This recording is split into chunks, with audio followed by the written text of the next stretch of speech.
Hello everyone. इस video में हम बात करेंगे मई के पहले हफ्ते के कुछ इंपॉर्टेंट करंट अफेयर्स के क्वेश्चन। उसके साथ साथ मैं स्टैटिक पोर्शन भी कवर करूंगा साथ में। तो आप अगर इस वीडियो को देखते हैं तो आपका करंट अफेयर्स के साथ साथ आप उसके स्टैटिक पोर्शन से रिलेट करके बेहतर तरीके से याद रख पाएंगे। तो आपका जो जीएस पोर्शन है, एसएससी सीजीएल हो या फिर कोई भी अदर वनडे कॉम्पिटिटिव एग्जाम के लिए, आपके लिए ये वीडियो काफ़ी पर्याप्त होगा। तो सबसे पहले हम बात करते हैं मई के पहले हफ्ते, मतलब फर्स्ट वीक ऑफ मई के कुछ इंपॉर्टेंट डेज़ जिनकी हम बात करते हैं। तो सबसे पहले इंटरनेशनल लेबर डे, जो कि 1 मई को मनाया गया। 3 मई को वर्ल्ड प्रेस फ्रीडम डे मनाया गया, जिसका थीम था जर्नलिज्म विदाउट फियर और फेवर। ये जो वर्ल्ड प्रेस फ्रीडम डे है, एक्चुअली ये मनाया जाता है, एक संस्था है जिसका नाम है रिपोर्टर्स विदाउट बॉर्डर्स, जिसका हेडक्वार्टर पेरिस फ्रांस में है। तो उसी के अंडर ये वर्ल्ड प्रेस फ्रीडम डे मनाया जाता है हर साल। तो इस साल का जो थीम था वो था जर्नलिज्म विदाउट फियर और फेवर। जो रिपोर्टर्स विदाउट बॉर्डर्स जो चेयरपर्सन है उसका नाम है क्रिस्टोफी डिलोरे करके। क्रिस्टोफी डिलोरे इनका नाम है। 2012 से अभी तक हैं ये। आप चाहें तो याद रख सकते हैं इस चीज़ को। बाकी वर्ल्ड लाफ्टर डे 3 मई को मनाया गया। इंटरनेशनल फायर फाइटर्स डे 4 मई को मनाया गया। कोल माइनर्स डे भी 4 मई को मनाया गया। वर्ल्ड अस्थमा डे जो कि 5 मई को मनाया गया। इस बार का जो थीम था वर्ल्ड अस्थमा डे का वो था enough asthma deaths. International midwives day मनाया गया 5 मई को, जिसका थीम था celebrate demonstrate mobilise unite. Midwives actually होती क्या है? मिडवाइफ्स वो होते हैं जो महिलाएं होती हैं, जो देखभाल करती हैं प्रेग्नेंट महिलाओं की। हम उनको अपनी भाषा में आया बोलते हैं। उन्हीं के लिए ये डे मनाया जाता है 5 मई को। तो वर्ल्ड हैंड हाइजीन डे मनाया गया, ये भी 5 मई को ही मनाया गया। इस बार का जो थीम था वो था save lives clean your hands. तो जैसा कि आपको पता है ये पेंडेमिक चल रहा है, तो आपको ध्यान रखना है कि आपको अपने हाथ भी धोते रहने हैं प्रॉपर एक ड्यूरेशन के बाद। अब हम जो क्वेश्चन लेने वाले हैं, जो करंट अफेयर्स के क्वेश्चन लेने वाले हैं, वो एमसीक्यू फॉर्म में लेते हैं, सीधे एमसीक्यू फॉर्मेट पे आ जाते हैं। तो पहला क्वेश्चन है कि कौन सा ऐसा राज्य है जिसने फ्री इंश्योरेंस प्रोटेक्शन दिया है अपने वोटर्स को? महाराष्ट्र ने अपने जो वोटर्स हैं उनको फ्री में इंश्योरेंस प्रोटेक्शन दिया है। और महाराष्ट्र के सीएम है उद्धव ठाकरे। जो नेशनल पार्क है महाराष्ट्र में, कुछ इंपॉर्टेंट नेशनल पार्क हैं, जैसे कि हम बोल सकते हैं Sanjay Gandhi national park, Gugamal, Tadoba national park, Chandoli. एक दो वाइल्ड लाइफ सेंचुरी भी हैं, जैसे भीमसागर वाइल्ड लाइफ सेंचुरी है।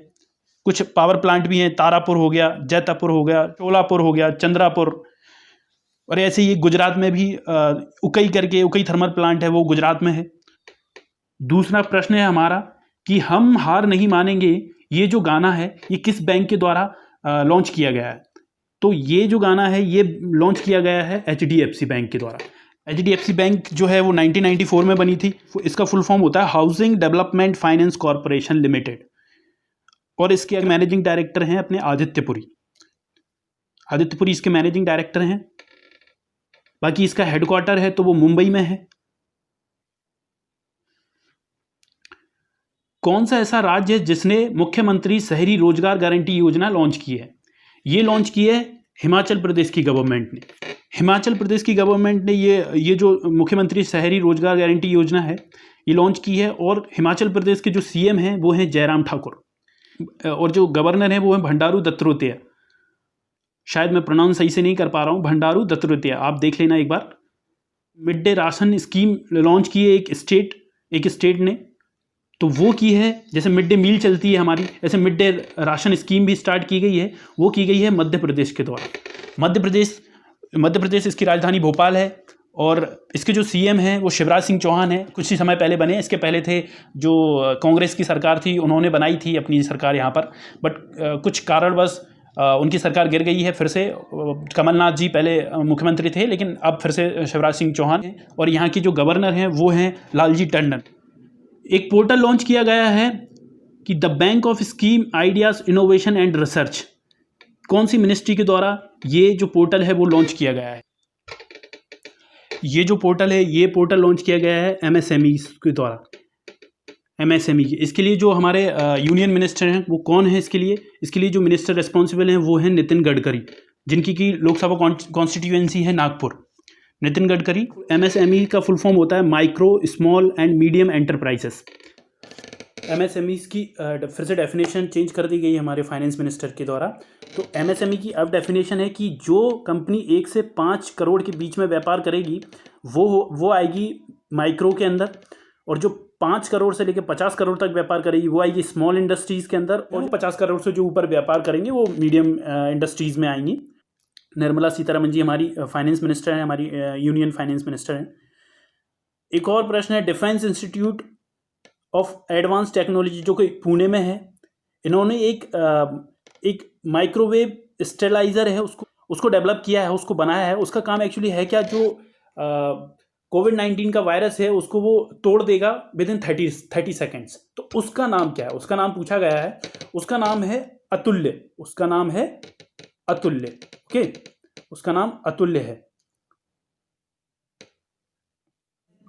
नेक्स्ट एमसीक्यू कि पहला इंडियन कौन है जो Fed Cup heart award from Asia या फिर आप कहें ओशन एशिया जोन से जिसको नॉमिनेट किया गया है, वो हैं हमारी former tennis player Sania Mirza.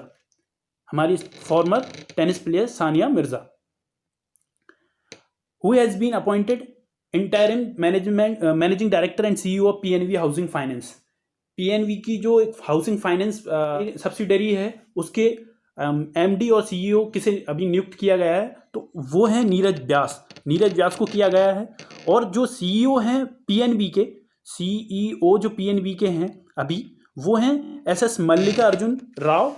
और आपको पता है कि पीएनबी ओरिएंटल और यूनाइटेड बैंक का मर्जर हो चुका है। आप इसको पाव याद कर सकते हैं, एक ट्रिक से, पाव, POU, यानी कि Punjab national bank, oriental bank of commerce, United bank of India, इनका मर्जर हुआ और ये 1 अप्रैल से लागू हो गया। अब ये तीनों बैंक एक ही बैंक के रूप में काम करेंगे। अब ये तीनों बैंक, जो जीवन अमृत योजना एक स्कीम है, एक यूनिक स्कीम है, ये कौन से स्टेट के द्वारा चलाई गई है? तो जीवन अमृत योजना में एक्चुअली है क्या, इसमें आपको एक त्रिकुट चूर्ण दिया जाएगा जो कि पीपल, जिंजर मतलब पीपल के पेड़, पीपल के पत्तों, अदरक और काली मिर्च से बना हुआ है। और ये लॉन्च किया गया है मध्य प्रदेश की सरकार के द्वारा। और मध्य प्रदेश ने जीवन शक्ति योजना भी लॉन्च की है जिसमें महिलाएं मास्क बनाएंगी और हर मास्क को सरकार खरीदेगी 11 रुपए पर मास्क के हिसाब से हर एक महिला से। और कोविड युद्ध कल्याण योजना भी चलाई है। और अपनी इंडिया का ई वेस्ट क्लिनिक है जो कि पहला है, जो मध्य प्रदेश की राजधानी भोपाल में बनाया गया है। और भोपाल में एक रामसर साइट भी है, भोज लेक है, जो वो रामसर साइड है। और जो भोपाल में मेट्रो चलने वाली है वो उसका नाम होगा भोज मेट्रो। कौन सा ऐसा राज्य है जिसने प्रधानमंत्री मातृ वंदना योजना अडॉप्ट किया है? तो ये अगेन फिर से मध्य प्रदेश ने किया है। आपको बता देता हूं कि ये मंत्री मातृ वंदना योजना ये 2017 में हमारे प्रधानमंत्री मोदी जी द्वारा चलाई गई है। इसमें क्या होता है, ये जो प्रेग्नेंट महिलाएं हैं उनकी रक्षा के लिए ये स्कीम लॉन्च की गई है। और मध्य प्रदेश में कुछ नेशनल पार्क हैं important, Sanjay national park, Madhav Panna national park है, फोसिल करके है एक, सतपुड़ा है, एक बाघ फोसिल पार्क है, कान्हा किसली नेशनल पार्क है। जो मध्य प्रदेश की कैपिटल है भोपाल, वहां पर एक वन्य विहार भी है।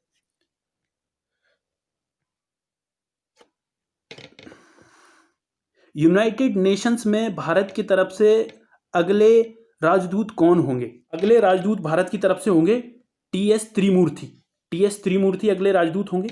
और आप इसी के साथ थोड़ा समझ लीजिए, यूनाइटेड नेशंस की जो स्थापना हुई थी वो हुई थी 24 अक्टूबर 1945 में इसकी स्थापना हुई थी। तो 24 अक्टूबर को यूनाइटेड नेशंस डे मनाते हैं हम। और जो यहाँ के जनरल सेक्रेटरी हैं वो है एंटोनियो गुटेरेस, जो कि एक पोर्चुगल से हैं। और हम कुछ अब इंपॉर्टेंट राजदूतों की बात कर लेते हैं। कतर में हमारे नए राजदूत होंगे दीपक मित्तल। कतर की राजधानी है दोहा। और यहाँ का जो करेंसी है वो है कतरी रियाल। और कतर के साथ हम एक मिलिट्री एक्सरसाइज भी करते हैं जो पहली बार की है, उसका नाम है ज़ैर अल बहार। आप इसको नसीम अल बहार से कंफ्यूज मत करना। नसीम अल बहार जो एक्सरसाइज है, मिलिट्री एक्सरसाइज, वो हम करते हैं ओमान के साथ। ओमान की राजधानी क्या है? मस्कट। ओके, तो आपको कंफ्यूज नहीं करना है कि ज़ैर अल बहार को हम रोर ऑफ द सी भी कहते हैं, यानी कि समुद्र की गड़गड़ाहट भी कहते हैं इसको। और बहरीन है, बहरीन में हमारे जो नए राजदूत हैं वो बने पीयूष श्रीवास्तवा। और बहरीन की राजधानी है मनामा।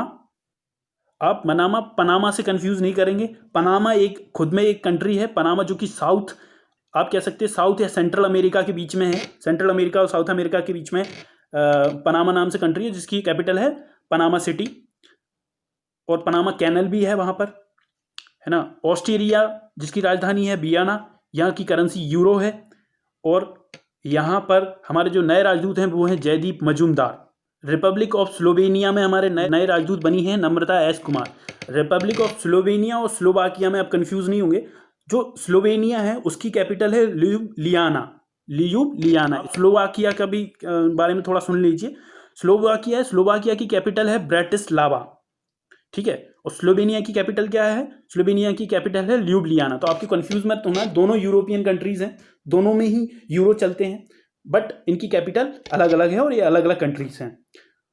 एशियन डेवलपमेंट बैंक ने 346 मिलियन डॉलर का, अमेरिकी डॉलर का लोन कौन से स्टेट के लिए सैंक्शन किया है, अप्रूव कर दिया है? वो किया है महाराष्ट्र की सरकार के लिए, ठीक है। एशियन डेवलपमेंट बैंक जो है बनी थी 1966 में, और इसका हेडक्वार्टर मनीला फिलीपींस में है, और ये चाइना डोमिनेटिंग बैंक कह सकते हो आप इसको। ये इसके जो चेयरमैन है वो है मसात्सुगु असाकावा, जो कि जापानीज़ हैं, जापान से बिलोंग करते हैं। तो 1966 में बनी थी ये। हमारे हाल ही में जो नए विजिलेंस कमिश्नर बने हैं, सतर्कता कमिश्नर जो बने हैं सतर्कता के लिए, वो बने हैं हमारे सुरेश पटेल। एक्चुअली क्या होता है, विजिलेंस कमिश्नर दो होते हैं, एक तो सुरेश पटेल हैं, एक हैं शरद कुमार, ठीक है। और एक चीफ विजिलेंस कमिश्नर होते हैं, मुख्य सतर्कता आयोग के जो कमिश्नर होते हैं वो हैं CVC बोलते हैं जिन्हें हम, वो हैं संजय कोठारी जी, ठीक है। तो आपको याद रखना है। और इसी के साथ आप और सुन लीजिए कि जो चीफ इंफॉर्मेशन कमिश्नर हैं हमारे देश के, वो हैं बिमल जुल्का, CIC जिसे हम बोलते हैं चीफ इंफॉर्मेशन कमिश्नर। CEC हैं, चीफ इलेक्शन कमिश्नर जो हैं वो हैं सुनील अरोरा। और जो कैग हैं हमारे कंट्रोलर ऑडिटर जनरल जो होते हैं हमारे, वो हैं राजीव महर्षि। और जो CGA हैं हमारी, वो हैं सोमा रॉय बर्मन। शिपिंग मिनिस्ट्री ने अभी 50 लाख रुपए का जो कंपनसेशन स्कीम है वो लॉन्च की है। तो ये लॉन्च की गई है कि अगर जो मेजर पोर्ट्स हैं इंडिया के, वहाँ करते हुए अगर किसी को कैजुअलिटी हो जाती है तो उसके लिए 50 लाख रुपए का कंपनसेशन स्कीम रखी गई है। तो प्रश्न आपसे है कि हमारे देश में कितने मेजर पोर्ट्स हैं? हमारे देश में मेजर पोर्ट्स हैं 13। और जो अभी लेटेस्ट बना है वो है बधावन पोर्ट, जो कि महाराष्ट्र में है। बधावन पोर्ट है जो लेटेस्ट बना हुआ है। और अगर लार्जेस्ट पोर्ट की बात करते हैं तो वो है मुंबई पोर्ट। मुंबई पोर्ट सबसे लार्जेस्ट पोर्ट है। और जो सबसे बिजिएस्ट पोर्ट है वो नावा शेवा, जो कि लार्जेस्ट कंटेनर पोर्ट बोल सकते हो। नावा शेवा नाम से भी उसे जाना जाता है, जवाहरलाल नेहरू पोर्ट था पहले नाम उसका। और जो आपको एक और इम्पोर्टेंट बात बता देता हूँ कि हमारे जो 13 मेजर पोर्ट्स हैं उनमें से केवल एक जो है प्राइवेट पोर्ट है, बाकी सब गवर्नमेंट हैंडल करती है बाकी सारे पोर्ट्स। बाकी ये जो है वो है एन्नोर पोर्ट। बाकी ये कांडला पोर्ट है जो कि गुजरात में है, काफ़ी इंपॉर्टेंट है वो भी। आयुष्मान भारत दिवस कब मनाया गया हमारे देश में? आयुष्मान भारत जो स्कीम है उसके अंडर एक फैमिली को 5 लाख रुपए का इंश्योरेंस दिया जाता है 1 साल में। बाकी इसके कुछ क्राइटेरिया भी होते हैं, आपको वो फुलफिल करने होंगे, जैसे कि आपके लैंडलेस फार्मर हो, जैसे या आपके पास कच्चा घर है और कच्ची दीवारें हैं जिस घर की छत नहीं है, तो कुछ आपकी एलिजिबिलिटी क्राइटेरिया है। बाकी ये जो आयुष्मान भारत दिवस है ये मनाया जाता है 30 अप्रैल को। ये 30 अप्रैल को मनाया जाता है, लेकिन ये जो लॉन्च हुआ था ना, ये लॉन्च हुआ था 14 अप्रैल को, है ना। तो लॉन्च होने के 16 दिन बाद इसको मनाया जाता है, मतलब कि। और ये जो लॉन्च वो 2018 में लॉन्च हुआ था। कब लॉन्च हुआ था आपको याद रखना है, 2018 में लॉन्च हुआ था 14 अप्रैल को। बट आयुष्मान भारत दिवस कब मनाया जाता है? 30 अप्रैल को, ठीक है। तो आपको ये याद रखना है। जो हमारी पब्लिक एंटरप्राइजेस सिलेक्शन बोर्ड है, PSUs हैं, उनमें जो सिलेक्शन होते हैं उनके जो चेयरमैन बनाए गए हैं वो किसे बनाए गए? हाल ही में बनाए गए हैं, वो बनाए गए हैं राजीव कुमार। ये राजीव कुमार पहले कौन थे? ये हमारे फॉर्मर फाइनेंस सेक्रेटरी थे राजीव कुमार। और अभी अगर फाइनेंस सेक्रेटरी की बात की जाए तो वो हैं हमारे Ajay Bhushan Pandey. Ministry of rural development के द्वारा हाल ही में जो डाटा रिलीज किया गया है तो उसमें MG नरेगा है, महात्मा गांधी, ये गलत लिख गया है, वो MG नरेगा है, Mahatma Gandhi national rural employment guarantee act, जो कि 2006 में नरेगा हुई थी। 2009 में इसका नाम बदल के MG नरेगा कर दिया गया था। 2006 में ये लॉन्च हुई थी। तो इसको किस स्टेट ने टॉप किया है? इसको टॉप किया है छत्तीसगढ़ ने। ग्रामीण क्षेत्र में जो लेबर फोर्स होती है उनको 100 दिन का रोजगार देने की बात की जाती है, तो इसमें टॉप किया है छत्तीसगढ़ ने। छत्तीसगढ़ ने टॉप किया है। छत्तीसगढ़ के बारे में थोड़ा सा जान लेते हैं। छत्तीसगढ़ के जो सीएम हैं वो हैं भूपेश बाघेल। भूपेश बाघेल यहाँ के सीएम हैं, और जो यहाँ के गवर्नर हैं वो हैं अनुसुईया उइके। और यहाँ जो इंपॉर्टेंट नेशनल पार्क हैं उन्हें भी देख लो आप, वो हैं गुरु घासीदास टाइगर रिजर्व है यहाँ पर, कांगर वैली है, इंद्रावती है। ये कुछ नेशनल पार्क इंपॉर्टेंट हैं। इंडिया की क्या रैंक रही है बजट ट्रांसपेरेंसी एंड अकाउंटेबिलिटी में? ये जो इंडेक्स है ये रिलीज किया जाता है इंटरनेशनल बजट पार्टनरशिप, एक ऑर्गेनाइजेशन है, IBP बोलते हैं जिसे हम। इसमें भारत की रैंक रही है 53। और टॉप किसने किया है? टॉप किया है न्यूजीलैंड ने। न्यूजीलैंड की राजधानी है वेलिंगटन, और यहाँ की PM है जकेंड्रा आर्डन, जो कि यंगेस्ट PM है हिस्ट्री में, Jacinda Ardern. Who has been conferred order of the rising sun by the Japan government? Japan government के द्वारा किसको order of the rising sun दिया गया है? तो ये दिया गया है थुंगजाम दवाले सिंह को। ये कौन है? ये एक डॉक्टर हैं, ये मणिपुर के हैं। मणिपुर के बारे में थोड़ी सी बात कर लेते हैं। मणिपुर की राजधानी आपको पता है इम्फॉल है, और मणिपुर का जो गठन हुआ था वो 1963 में हुआ था। ओके, यहाँ एक सोगई करके फेस्टिवल भी मनाया जाता है, डांस होता है, मणिपुरिया डांस है यहाँ का। जो मणिपुर के CM हैं वो हैं बीरेन सिंह, और गवर्नर हैं यहाँ के नजमा हेपतुल्ला। यहाँ इंपॉर्टेंट पार्क हैं। क्या क्या इंपॉर्टेंट पार्क हैं? एक तो कीबुल लामजाओ नेशनल पार्क है यहाँ पर, सिरोही नेशनल पार्क है यहाँ पर। यहाँ मणिपुर में GI टैग भी मिला है रिसेंटली। यहाँ की जो ब्लैक राइस हैं जिसे चा खाओ करके बोलते हैं, काले चावल, उन्हें GI टैग मिला है अभी हाल ही में। हमारा अगला प्रश्न है कि कौन सा स्टेट है जिसने कि 1 मई को उसका फाउंडेशन डे मनाया है? तो आपको बता दूं 1 मई को इन दोनों में से महाराष्ट्र और गुजरात दोनों का फाउंडेशन डे होता है 1 मई को, दोनों का फाउंडेशन। तो आपके ऑप्शन दोनों सही होंगे, 1 और 2। महाराष्ट्र में जो गवर्नर हैं वो हैं भगत सिंह कोश्यारी, और जो वहाँ के CM हैं वो हैं उद्धव ठाकरे, जो कि शिवसेना पार्टी से हैं। गुजरात की बात करें तो गुजरात के जो CM है वो हैं विजय रूपाणी, और गवर्नर हैं आचार्य देवव्रत। महाराष्ट्र में कुछ national park, Sanjay Gandhi national park, और जो संजय नेशनल पार्क है वो MP में है, but Sanjay Gandhi national park है वो महाराष्ट्र में, आपको याद रखना है। Tadoba national park, Chandoli national park, Gugamal है, और भीमशंकर वाइल्ड लाइफ सेंचुरी भी महाराष्ट्र में है। किसको चूज किया गया है निक्की एशिया प्राइज 2020 देने के लिए, जो साइंस एंड टेक्नोलॉजी फील्ड में दिया जाता है? तो ये चूज किया गया है हमारे टी प्रदीप जो हैं, ये एक प्रोफेसर हैं IIT मद्रास में। इन्हें किसके लिए ये प्राइज दिया गया है? एक्चुअली इन्होंने ना नैनो टेक्नोलॉजी का जो यूज करके इन्होंने वाटर प्यूरिफायर बनाया, जो कि 2 पैसा पर लीटर के हिसाब से काम करेगा। बाकी department of science and technology के जो मिनिस्टर हैं, जो रिस्पॉन्सिबल हैं, वो हैं डॉक्टर हर्षवर्धन, जो कि हमारे हेल्थ मिनिस्टर भी हैं, डॉक्टर हर्षवर्धन। और जो department of science and technology है ये हमारे इंडिया में बनाया गया था 1971 में। ओके, तो अगला क्या है कि all India institute of Ayurveda और दिल्ली पुलिस ने मिलके कौन सा प्रोग्राम चलाया है दिल्ली पुलिस पर्सनल, जो दिल्ली पुलिस के कर्मचारी हैं उनके लिए? तो ये चलाया है आयु रक्षा। क्या चलाया है? आयु रक्षा। कौन सा इंडियन है जो कि ऑनररी मेंबर बना है American academy of arts and sciences का? वो बनी है शोभना नरसिम्हन। तो इस हफ्ते में इतने ही करंट अफेयर्स। बाकी अगर आपको ये वीडियो पसंद आया तो प्लीज़ इसको शेयर कीजिए, और अगर आप चाहते हैं कि मैं कंटिन्यू ऐसा सेशन लाता रहूं जो कि आपका एक वीकली करंट अफेयर्स कंप्लीट हो जाए, आपको रोज रोज ना पढ़ना पड़े, और आपके लिए मैं ये जो मोस्ट इंपॉर्टेंट करंट अफेयर्स हैं जो कि क्वेश्चन के फॉर्म में ला रहा हूँ आपके लिए, और इसके साथ साथ स्टैटिक पोर्शन में आगे और इंक्लूड करता जाऊँगा जैसे जैसे टाइम होता जाएगा। तो आपको स्टैटिक पोर्शन पढ़ने के लिए अलग से समय नहीं देना होगा, आप साथ साथ में करंट अफेयर्स को स्टैटिक पोर्शन से रिलेट करके आप बेहतर तरीके से सीख सकते हैं चीज़ों को। तो अगर आपको ये वीडियो पसंद आया हो तो प्लीज़ लाइक बटन दबा दीजिए और शेयर कर दीजिए अपने दोस्तों के लिए, जिससे जितना ज़्यादा आप शेयर करेंगे वो आपके दोस्तों के लिए भी अच्छा होगा और मेरे लिए भी अच्छा होगा। तो चैनल सब्सक्राइब कर लीजिए अगर आप पहली बार इस वीडियो को देख रहे हैं, आप पहली बार इस चैनल पर हैं। बाकी God bless you all, thank you.